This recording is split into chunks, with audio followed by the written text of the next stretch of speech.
Support for WYES is made possible by Mary Lou Kristovich in memory of her husband, William Kristovich.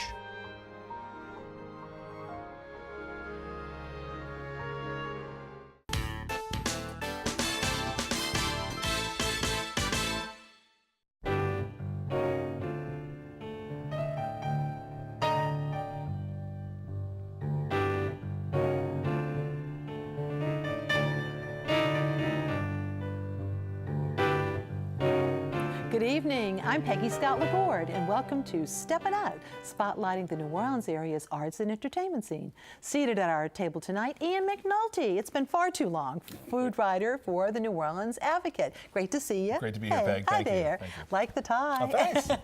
Poppy Tooker, host of the radio program Louisiana Eats, airing twice weekly on WWNO Radio. We're going to talk some more about podcasting, too. Podcasting. Yay. And making her Steppin Out debut, Millette White. She is the education coordinator for the New Orleans Ballet Association. And of course, Ballet De Monte Carlo is here this weekend, and we'll talk about that. And she looks like a ballet dancer, doesn't she? Right there. Welcome, dear. Thank you so much for having me. Of course. And Steppin Out theater critic Alan Smason, who is also editor of the Crescent City Jewish News. Hello, Hi sir. there. Hi. But first up, of course, Poppy. Well, we're going to start off by talking about this podcasting phenomena because it has come to my attention increasingly since the start of the year that people are listening to live radio less and less. They're podcasting. You know, maybe they catch it in the car, but if they want to hear the show, they're either web or podcasting. Well, you know, me, I don't know so much about podcasts, even though I've been told, well, Poppy, you've been making a podcast for almost 8 years, because all of our broadcasts immediately become podcasts and are available online through iTunes, Stitcher, wherever you get your podcasts. Well, it came to my attention that on an average, every month, over 95,000 people are listening to us via podcast. So I decided that we were going to get to know those people better. And the way we were going to do it is by creating standalone, separate podcasts of shorter lengths of material, unaired, new material before it hits the broadcast, or things that perhaps you did not get to hear in the broadcast before. And that's what we're going to talk about right now, because we have just published this week online Donald Link Uncensored. And I will never forget doing that interview with Donald, because when it hit the broadcast waves, there were so many bleep, bleep, bleep, that it was a little hard to listen to. Yes, he just has a very salty tongue. Salty, and that's so we very put good. all of those expletives back in Donald's mouth. We completely restored that full interview to 28 minutes, and it's up online now. And we sweeten all that salty language with Granny Link's German chocolate cake. So there's some food involved too. Anyway, another big bit of news. Do you know about the Museum Partner Pass? This is brand new news to me. If you have a New Orleans Public Library card, you can go and check out passes for the Southern Food and Beverage Museum, Longview Gardens, and the Ogden. The passes are good for 2 adults and a varying number of children, and children under 11 are always free at SoFab. What a cool thing to do. Yeah. So use your library card. It's more useful than ever. And if you have not been on South Rampart Street to Paradigm Gardens, this is a perfect time to plan to go. They're kicking off their spring concert series. That's going to start on March 6th.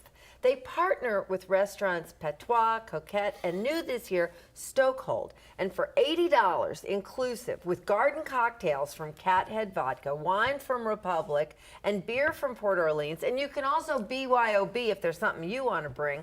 March 6th, Baru and Boucherie will be joining the lineup, and Zach Maris and Cactus Thief is the music, and Zach Maris is Chef Gerard Maris's son, of point of interest. Then on the 20th, it'll be Coutelier, Carrollton Market, Cane and Table. Then on the 3rd of April, Adolfo Garcia, August, Herb Saint.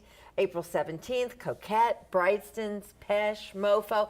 A chance to experience all these really great restaurants right there at Paradigm Gardens with great music Is too. that across from Armstrong Park or No, where no, would no. it be? It's right by. It's in Central City. It's right by the other side. I'm sorry. Exactly, Yes, North exactly. Rampart. And then another big note. Or It's South time. Rampart. South Rampart. excuse South me. Rampart. Okay, I'm sorry. That's okay. Trying to figure out where it is. It's also time to start paying attention about getting your tickets for Hogs for the Cause. Hogs is coming up March 22nd through the 24th. This year, their gala dinner that's going to take place at the UNO Lakefront takes place on Thursday night. The tickets are $200 and it's curated by the Link Restaurant Group. This year's theme is Hoggy Shack, inspired by Caddyshack. And if you know any of those guys, like, that Donald Link, Steven Strajewski, that's going to be a pretty wacky, delicious, and fun night. New this year will be wristbands that you can load with cash, debit, or credit cards. And it's going to just be the usual great time. Friday night is Bacon Night, presented by Newskis. And so aside from all the other great barbecue tastings, you can also have delicious bacon treats. So I'd head out, make my plans, block out that weekend, Hogs for the Cause. It's for a very, very, very good cause. Pediatric brain cancer. Oh. So thank you, dear. And before we go to Ian, we will first reflect on the passing of veteran fruit and vegetable vendor, Mr. Okra. Here is some footage of him from the beginning of our documentary, New Orleans Food Memories. I am Okra, love to drink collard greens. I am spinach, I am broccoli. I have onions and bananas. I have New Orleans food memories. Mr. Okra. We're so going to miss Mr. Okra. Your thoughts about this, Ian, since we have some shared memories on this. You know, we lost something really special with the passing of Mr. Okra, and you know, it's been an interesting time to reflect on it. He wasn't just this guy who came around the neighborhood and sold fruit and vegetables. I mean, that was pretty cool that he did that, but the more you talk about it, the more you realize everybody all across New Orleans has stories about Mr. Okra. The man united this city in a way that just defies any prediction. You know, if you were in an event and you found out somebody else was another customer from Mr. Okra, you had something in common, and just you've seen it in the last week since the news of his passing broke. That just, you know, people's hearts are going out to him. It's the way that he drew people out. I mean, people would you know, come down their steps and hang out in the tailgate of his truck and just catch up with their neighbors a little bit. You saw little kids skipping over with $1 to get their bananas, and you know, he was just this very genuine, completely unofficial, but authentic emblem of the city, and New Orleans really responds to that. Absolutely. You know? We want to thank Cheryl Gerber for the photograph of Mr. Okra as well. But there's going to be a tribute to him at Marigny Opera House. People will be coming out, of course, for his funeral. This is going to be a walk-through funeral. Don't expect a service. Just walk through, pay your respects, see the family. It's from 1 to 3 in the afternoon on Sunday at the Marigny Opera House on St. Ferdinand Street, of course, down in the Marigny, followed by a reception at BJ's Lounge. Oh, of course, about a mile which is away. where his annual birthday party used to take quite place the too, scene. which I'm is sure quite we'll see fun. the truck out there. And the good news is that this will continue in a way. Yes, this will continue. Mr. Okra is gone, however. His legacy continues. He picked up the mantle from his father, and his own daughter, Sergio Robinson, who has been more of a presence than not in the truck in the last few years, will continue on, along with Frog, her right-hand man there in the cab of the truck. So you'll be hearing her voice and seeing the Okra truck come through. Who knows? Maybe soon we'll be calling her Miss Okra. Miss Okra, that's true. And now in Mid-City, on Broad, what a scene! You know, restaurants have been opening everywhere. We've been in the midst of this for years, right? But sometimes they coalesce in these areas, and it really turns your head. And the area that we're talking about today that's really come into its own very recently is South Broad Street, stretching from Mid-City down to the edge of Broadmoor. I'm looking today, in particular, at this 1 mile stretch that starts in Mid-City, passes 2-lane and Broad, goes over the hump in the highway, over to that hub area in Broadmoor. And all the places I'm going to talk about right now are about a year or less old. So there's other places that have been there for a while. I'm not discounting them, but I just wanted to show you these places that have cropped up more or less together. We're starting with the Ruby Slipper Cafe. That's a very well-known name around town, so this was significant. They took over this big old former Carpenters Union Hall that had been empty for decades, since Katrina, and turned into a really large restaurant. It's a brunch spot, it's a gathering place. That's something of that size and that prominence is kind of a game changer there. But all along, these small, independent little shops have been coming up. Directly across the street is Margie's Grill. Now they're about a yearling, let's say. Fascinating place. They do this mix of Southeast Asian flavors, but with this like deep South kind of attitude to it. You know, you're getting your meat and three kind of plate lunch during the weekdays, and these shared plates at night. Really fresh, interesting stuff. Very casual, very accessible, and affordable. Just down the street, a newcomer within the last month is Coffee Science. This is a coffee shop, specialty coffee house by a guy who's been involved in just about every bit of the coffee business in New Orleans over the last few decades, including he was a manager at Caldi's, the long-gone emblem of the French Quarter for so long. Yeah. We just saw the Mocha Frosted that a lot of coffee lovers from the 90s will remember around town. He's brought some of that stuff back, so it's an interesting find there. Right next door, a very different place, Chef D's Café. This is a New Orleans Creole soul place. Yakima, gumbo, that catfish Orleans, egg rolls stuffed with crawfish and blackened chicken. Really fun. There's Chef D himself. It's Donald Smith. He's been around the block and back a few times. Been out to California, came back, and he's doing his own hometown cooking right where we need it most, I think, in New Orleans, where we really feel this food. And that's a great place to reconnect with it.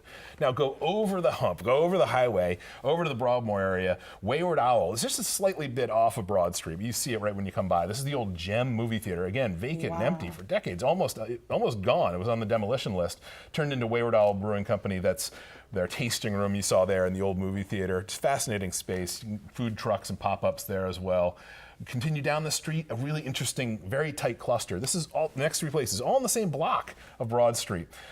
Broad Street Cider and Ale. This is like a brewery, but for cider, hard cider, alcoholic cider. They serve beer and wine also, but they make about 10, 12 varieties of their own cider in-house, cycling through seasonal stuff. It's fascinating. I love cider, and this is if you love cider, your dreams have been answered in New Orleans by this place, because it's hard to find elsewhere around town. Right behind it, Roulisson Distilling Company. They make rum. This rum in-house.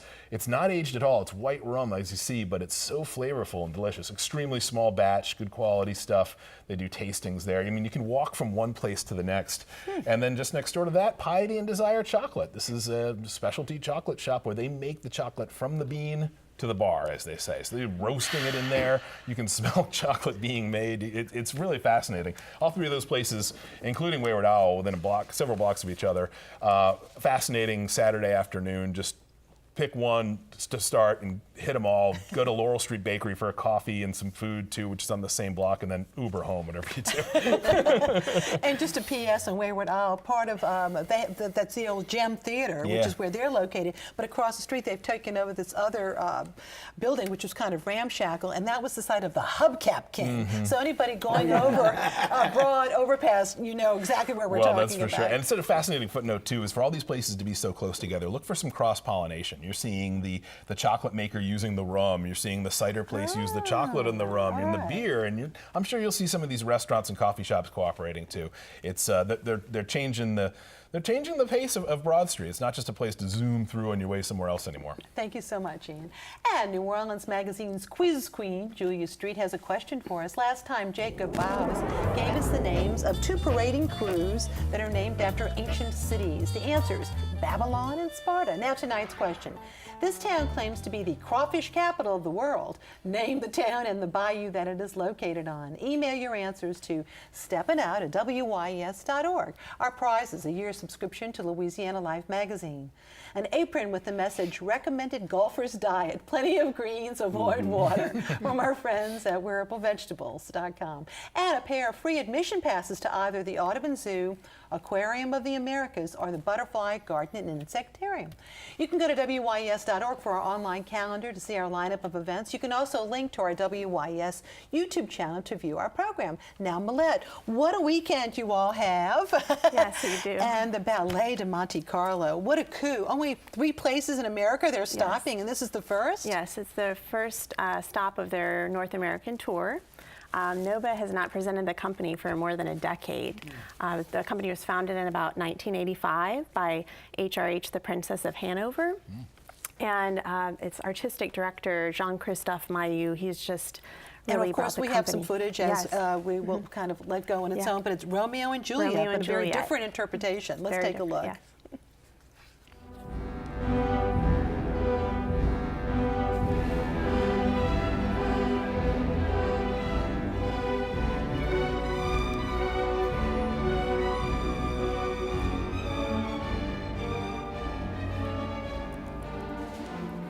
I understand it is from the view of Friar Lawrence as opposed to Romeo and Juliet, and as we can see, it's very contemporary in its look, isn't it?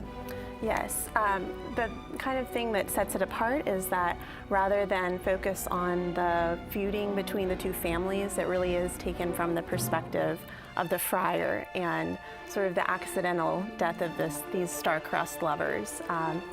We kind of call it, it's been given the exotic French twist by the artistic director. And I was really lucky to see a little bit of rehearsal yesterday at Tulane University, and the company is just amazing. 50 dancers. 50 dancers. Phenomenal. I mean, isn't that considered large for a ballet company? It's very large. Yeah. Wow, and it's just one performance only. Just one performance. So it's tomorrow night at the Mahalia Jackson Theater at 8 p.m. Yes. Well, Go ahead. Sorry. Is there a connection to New Orleans? Well, why are they here out of all the cities? Absolutely. This is a long time coming, but our executive director, Jenny Hamilton, has been working with the state and many city officials and state officials to bring this company in. It is part of the official New Orleans Tricentennial celebration, so we're very excited for that. But it should be an absolutely beautiful show. Now, you all, you do many things. You are primarily a presenting organization, but you have a lot of community outreach and educational outreach, which I know you're very involved in. Tell us a little bit about that. Yes. So each year we reach about 30,000 dance enthusiasts through not only our performances at Mahalia Jackson Theater and NOCA, but also through classes all around the city, mainly in partnership with the Recreation Department. Yeah, Nord. That's great. Broadmoor Arts and Wellness Center, St. Bernard Parish Schools, also at Kenner Discovery Health Sciences Academy. We offer classes for as young as 3, all the way up to senior. We have a senior dance fitness Now, a lot program. of these classes are tuition free, so They're there's all some tuition programs free. all tuition free. So, yeah. Now, one thing that I was particularly struck by is the fact that for victims of Parkinson's, you all actually have movement classes. Yes. So this program here in New Orleans was about 2 years in the making. We were just really working on putting all the pieces together, finding the right space, having our teachers trained in the curriculum. So we found out through our our role as a presenter, we have a relationship with Mark Morris Dance Group in Brooklyn. And in 2001, they developed this curriculum. And so we have some teachers who have gone and been trained, and then we established a partnership with the New Orleans JCC in the fall. Jewish Community Center. Yeah, that actually helps them make them more mobile, which is amazing. So website, one more time. nobadance.com. Okay, very for tickets and more information. Thank you. It's great to have you with us. Great. And now it's time for our Artist Spotlight. Tonight we are showcasing photos that are featured in an exhibit called Monte Carlo, World Legends. Here we are. Here is Princess Grace of Monaco with Frank Sinatra and Peter Lawford. And then we've got her with opera legend Maria Callas. And now we have Juan Manuel Fangio and Sterling Moss at the 1955 Monaco Grand Prix. These images and more from the exhibit that can be seen in the lobby of the Nopsey Hotel on Marone Street. That's through this Sunday. This is in conjunction with New Orleans' Tricentennial, as we've mentioned, celebration and recognizing the city's historical connection with the Principality of Monaco. By the way, Alice Hine was from our city, and she became Princess of Monaco in 1989. Excuse me, 1889, not 1989, 1889. Feels like yesterday. It feels just like yesterday. And of course, Café Amelie was their family house right there on Royal Street. Princess Rainier and Grace Kelly would have had something to say about yes, that. they would have in their descendants, Alan. Well, all right. I rarely do I get a chance to really gush over a production, but I have to tell you, I am putting this local review ahead of a national tour, and that is the Hunchback of Notre Dame. I want you to know that I feel like this is probably the finest production that Jefferson Performing Arts Society has ever put on the boards. And I'm telling you, out of all the many, many, many productions I've done, which have all been good, this is so spectacular. It is so massive. I have to say that a lot of this, I think, is due not only to the excellent musical work by Donna Clavijo from Loyola, and of course Dennis Asaf, the maestro himself, but also the fantastic direction by Michael McKelvey. Now, Michael has been making quite a name for himself at Summer Lyric at Tulane. And of course, he's had his own production companies, but this is just spectacular. You've got the major performers. You've got Claude Frollo, is played by Dennis Jesse, who of course is an opera performer in his own right. Enrico Canella, of course, is Quasimodo. Does that name ring a bell? Yes. Esmeralda, Micah DeSaulnier. Micah has been in so many different productions with JPAS, but this is a wonderful shot for her to do this very rarely performed work. This has not yet made it to Broadway. It's a dark Disney animated feature. It's not a happy ending for everybody, as probably as you know. And John Michael Haas, who just got his equity card, he plays Captain Frobus. And of course, they are just, he's not actually in any of the photos that we have there, but he is also fantastic, a great tenor. And again, just an opportunity for people to really listen to this music that is done by Alan Menken. And of course, the lyrics by who else but Stephen Schwartz. Now, you say Alan Menken, of course, he's done Beauty and the Beast, he's done Little Mermaid, and so many others. And of course, Stephen Schwartz, Wicked, Godspell.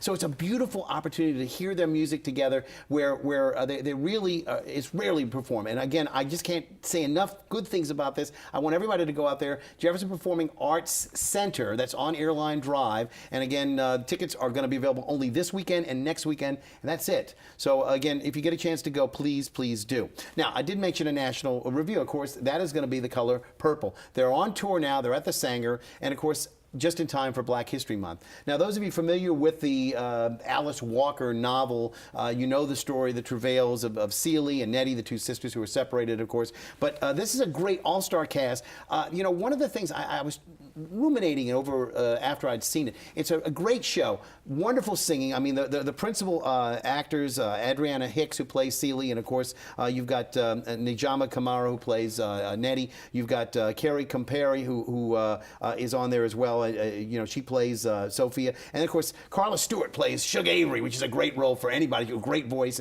and wonderful choreography. They do a really wonderful job. But the one thing I noticed, there is really no 11th hour song. You know, like in Guys and Dolls, you've got Sit Down, You Rock in the Boat, or in the wonderful show that they did, How to Succeed in Business, you've got The Brotherhood of Man. This doesn't really have an 11th hour number. It really just goes straight into it. But it does resolve very nicely. And those of you who are familiar with that particular show, I think will enjoy it. It's probably the best color purple we've seen here in some time. And there have been some local productions of it as well. But just want to let you know that that's on the boards as well. Now, over at Rivertown Performing Arts Theaters, we've got Steel Magnolias that's coming up. That's going to be starting up next weekend, March the 2nd. That's opening. Of course, those of you who can see some of the actors who are in it, just a nice all-star cast there. I'm looking forward to seeing that. And then, of course, over at the World War II Museum at BB Stage Door Canteen, they're bringing back a show that they did back in 2015. This is the same show, so if you saw it before and you enjoyed it, go back again. This is Always Patsy Cline, an opportunity to sing the songs of Patsy Cline. And it is fantastic. So again, if you get a chance, BB's is going to be doing that. One other thing going on at BB's is starting up in Wednesdays in March. Spencer Rocca, who was the Stage Door Idol winner a couple of years back, they've actually got a show of him doing Frank Sinatra. He does the most incredible, I don't want to say imitation, let's say version of Frank Sinatra, because he's really singing himself, but he's really great, and I recommend him very highly. I think we're going to see a lot of great things from him in the future. Thank you so much, Alan. That's a lot of good stuff.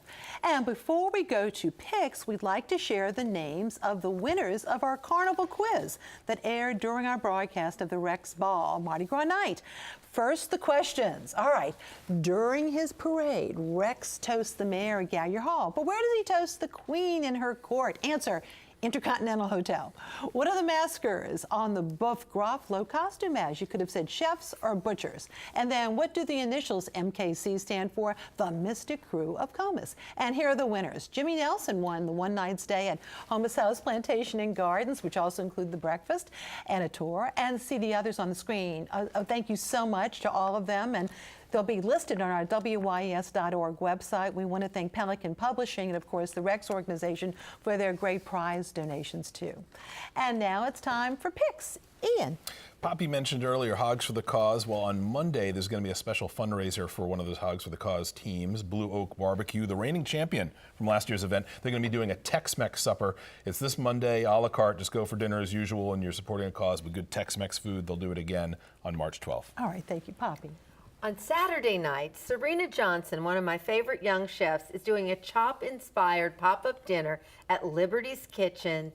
Go. Serena's food's fabulous. It's a great opportunity. All right, great. Millette. Well, coming up on April the 7th, we have our last show of the season, Hubbard Street Dance Chicago. So check them out at novadance.com. Okay, thank you.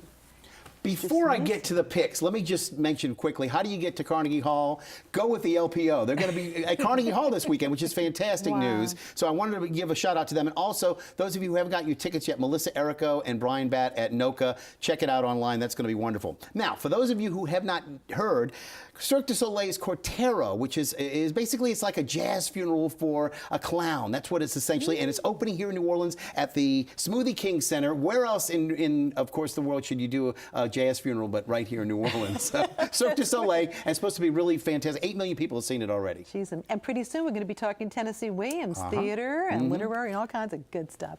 And my picks, the 10th annual Gospel Showcase, Get Your Praise On, is happening. That's tomorrow at the Capital One Performance, of course, the Pavilion at the Audubon Zoo. The event is free with regular zoo admission.